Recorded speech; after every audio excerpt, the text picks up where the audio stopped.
আজি আমি অভ্যশ্বৰী বিদ্যালয়ত উত্তৰ চালমাৰা মহকুমা প্ৰথম প্ৰশাসনৰ উদ্যোগত আমি তৰ্ক প্ৰতিযোগিতাৰ এটা আমি কৰ্মশালাৰ আয়োজন কৰিছিলোঁ। আজি আমি প্ৰতিযোগিতাৰ আয়োজন কৰিছোঁ। সদনৰ মতে আজিৰ বিষয়বস্তু হ'ল কেৱল স্বাধীনতা দিৱস উদযাপনে দেশৰ নাগৰিকৰ অন্তৰত স্বদেশ প্ৰেমৰ ভাৱ যোগাই তোলে।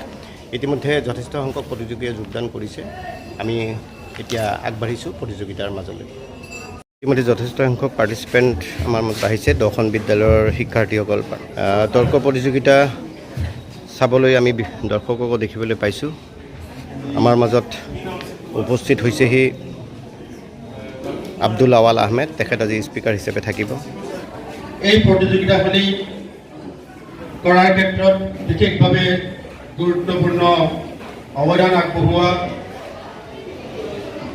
উত্তৰ শালমৰা মহকুমা প্ৰশাসনৰ এছিষ্টেণ্ট কমিশ্যনাৰ দেৱাংগনা আইডিঅ' বাইদেউ, লগতে এই যে 27 তাৰিখৰ পৰা 30 তাৰিখলৈকে যিসকল সবল ব্যক্তিয়ে আমাৰ ছাত্ৰ ছাত্ৰীসকলক এই ডিবেটিং প্লেটফৰ্মটো বনাবৰ কাৰণে ছাত্ৰ ছাত্ৰীসকলক কিছু পৰিমাণ হ'লেও জ্ঞান দিবলৈ সক্ষম হৈছে এই ৰিচোৰ্চ পাৰ্চনসকল, বিভিন্ন বিদ্যালয়ৰ প্ৰধানসকল, ইয়াত উপস্থিত প্ৰতিযোগীসকল, বিভিন্ন বিদ্যালয়ৰ পৰা আমি হাইস্কুল 10খন হাইস্কুল বাছি লৈছিলোঁ। 10খন হাইস্কুলৰ ছাত্ৰ ছাত্ৰীয়ে যাতে কথা ক'বলৈ শিকে, প্ৰতিযোগিতা কৰিবলৈ শিকে। গতিকে এই উদ্দেশ্য আগত ৰাখি এই প্ৰতিযোগিতাখনি কৰ্মশালা আৰম্ভ কৰিছিলোঁ। আজি প্ৰতিযোগিতা হ'ব। I really want to congratulate each and every participant as well as both the teams along with the teachers আৰু even mentors themselves কি ইমানখিনি যে আগবাঢ়ি আহি পেলাই আমাক গাইডেন্স এটা দিব পাৰিছে, সেইটো কাৰণে বহুত বহুত ধন্যবাদ।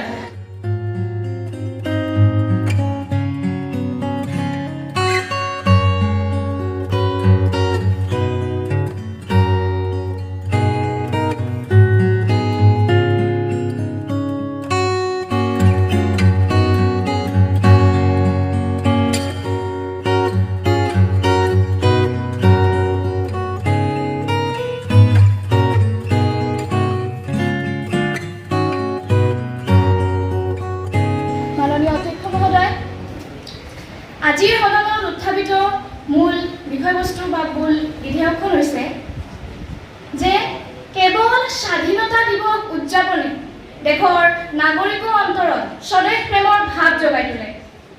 আৰু মই এই বিধেয়কখনৰ তীব্ৰ বিৰোধিতা কৰি ক'বলৈ ওলাইছোঁ যে কেৱল মাত্ৰ স্বাধীনতা দিৱস উদযাপনে কেতিয়াও আমাৰ অন্তৰত স্বদেশ প্ৰেমৰ ভাৱ যোগাই তুলিব নোৱাৰে। কাৰণ যদি আমি আমাৰ অসমলৈ চাওঁ, তেতিয়াহ'লে স্বাধীনতা পোৱাৰ কেইবছৰমান ভালেকেইবছৰ আমাৰ অসমত খুব ধুনীয়াকৈ খুব জাকজমকতাৰে স্বাধীনতা দিৱস পালন কৰা হৈছিল। কিন্তু মাজৰ কেইবছৰমান এনেকুৱা আছিল য'ত মানুহে স্বাধীনতা দিৱসৰ দিনা ওলাই আহিবলৈ ভয় কৰিছিল। আৰু এটা উদাহৰণস্বৰূপে মই ক'ব খুজিছোঁ, মোৰ 2004 চনত অসমত ধেমাজি জিলাত এটা বোমা বিস্ফোৰণ হৈছিল। যি বোমা বিস্ফোৰণত চিহ্ন বিচ্ছিন্ন হৈছিল বহুতো অসমীয়া মাতৃ, বহুতো কণ কণ শিশুৰ, তেওঁলোকৰ লগত সেই কণ কণ শিশুৰ মৃত্যুৰ লগতে তেওঁলোকৰ সপোনবোৰ হয়তো সেইদিনা মৃত্যুৰ হৈ গৈছিল।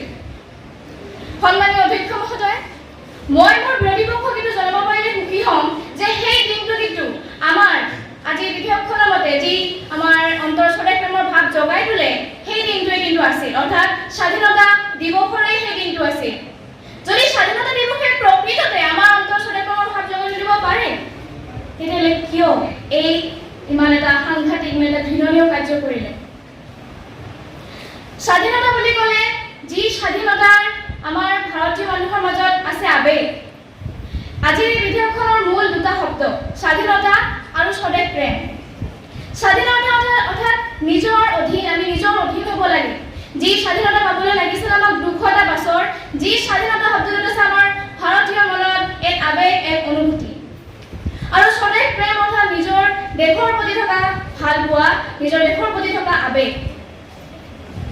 স্বাধীনতা হয়তো আমি পাইছোঁ, আমি সকলোৱে জানো, কিন্তু মানসিকতাৰ ফালৰ পৰা আমি হয়তো এতিয়াও স্বাধীন নহয়। স্বাধীন ভাৰতৰ আগৰ সময়ছোৱাত যি চিন্তাধাৰা আমাৰ আছিল, নিম্ন পৰ্যায়ৰ চিন্তাধাৰা, এতিয়াও আমাৰ মাজত আছে।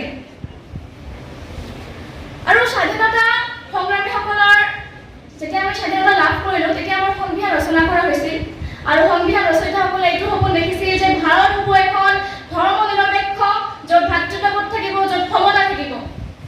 আমি আমাৰ কিতাপে পত্ৰ পঢ়ি আছোঁ ভাৰত এখন ভাতৃত্ববোধেৰে ভৰা, মিলাপ্ৰীতিৰে থকা, বিভিন্ন জাতি জনগোষ্ঠীৰ মিলাপ্ৰীতিৰে থকা এখন দেশ। কিন্তু আজিৰ এই সমাজখনত এবাৰ ভালদৰে চকু ফুৰাই এবাৰ এই বাস্তৱটো, এই কঠোৰ বাস্তৱটো সকলোৱে চাওক। বাৰু সঁচাকৈ আমি ভাতৃত্ববোধেৰে জীয়াই আছোঁ নে নিজৰ দেশখনত? যদি থাকিলো হয় হয়তো আজি আমাৰ মণিপুৰৰ যি ঘটনা হৈ গ'ল সেই ঘটনা হয়তো আজি নহ'ল হয়। আমাৰ ভাৰতীয় সংবিধানত থকা কিছুমান মৌলিক কৰ্তব্য আছে। সেই মৌলিক কৰ্তব্যসমূহ কিমানে পালন কৰি আছে? আৰু তেওঁলোকে কৈ আছে স্বদেশ প্ৰেম। মৌলিক কৰ্তব্য পালন কৰা নাই, ইফালে কিন্তু স্বাধীনতা দিৱস ঠিকেই মানে অংশগ্ৰহণ কৰি আছে। বাৰু তেখেতক আমি কম নে তেখেত আমাৰ দেশপ্ৰেমী? ভাৰতীয় সংবিধানত থকা মৌলিক কৰ্তব্যসমূহৰ এটা কৰ্তব্য হৈছে যে নাৰীৰ সন্মান হানিকাৰক কোনো কাম নকৰা। আৰু তাৰ এটা জ্বলন্ত প্ৰমাণ হৈছে আজি কেইদিনমান আগতে হৈ যোৱা মণিপুৰৰ সেই ঘৃণনীয় লজ্জাজনক কাণ্ড, য'ত দুগৰাকী যুৱতী উলংঘ কৰি কৰা হৈছিল ভিডিঅ'। আৰু এনেকৈ হয়তো আমি হাজাৰ হাজাৰ উদাহৰণ পাম য'ত মৌলিক কৰ্তব্য উলংঘা কৰা হৈছে। যিয়ে মৌলিক কৰ্তব্য পালনে কৰা নাই তেখেত কেনেকৈ দেশপ্ৰেমী হ'ব পাৰে? আমি স্বাধীনতা দিৱস উদযাপন কৰিবলৈ যাওঁতে ৰাস্তাত যেতিয়া যাওঁ তেতিয়াও যদি আমি আমাৰ ৰাস্তাৰ দাঁতি কাষৰত চকু ফুৰাও নহয় এবাৰ, তেতিয়াই দেখা পাম যে কিছু কিছু লোক আছে যি এতিয়াও খুজি মাগি খাব লগা হয়। বাৰু লাখ লাখ টকা খৰচ কৰি সেই স্বাধীনতা দিৱস পালন কৰাৰ কি উদ্দেশ্য আছে? যদি আমি সেই দুখীয়াবোৰক সহায় কৰিব নোৱাৰোঁ, সেই লাখ লাখ টকাৰ আধা অংশ যদি দুখীয়াবোৰক দিয়া হয় ন, দেশৰ উন্নতি হ'ব। আৰু মই ভাবোঁ সেয়াই হ'ব প্ৰকৃত দেশপ্ৰেম। ধন্যবাদ। আৰু তেওঁলোকৰ ৰাজত্ব, তেওঁলোকৰ শোষণ, আৰু তেওঁলোকে শাসন কৰা নাছিল, শোষণৰ উপৰি তেওঁলোকে কৰিছিল শোষণ। আৰু ব্ৰিটিছসকলে কৰা 200 বছৰ ৰাজত্ব আমাৰ ভাৰতবাসীৰ ওপৰত তেওঁলোকে অত্যাচাৰ নিৰ্যাতন চলাইছিল। আৰু ব্ৰিটিছসকলে সকলো সময়তে নিজৰ ইচ্ছামতে তেওঁলোকে আইন পাছ কৰিছিল আৰু জনসাধাৰণক তেওঁলোকে তেওঁলোকৰ মতামত বিনিময় কৰিব দিয়া নাছিল। প্ৰথম পুৰস্কাৰ লাভ কৰিছে সুজাতা তালুকদাৰে, ইয়াৰ ছাৰৰ পৰা পুৰস্কাৰটি লৈ আছে।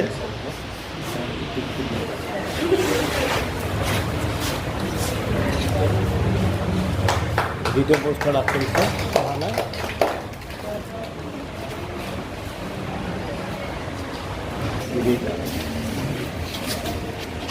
তৃতীয় পুৰস্কাৰ ইয়াৰ আমাৰ বিচাৰকসকল।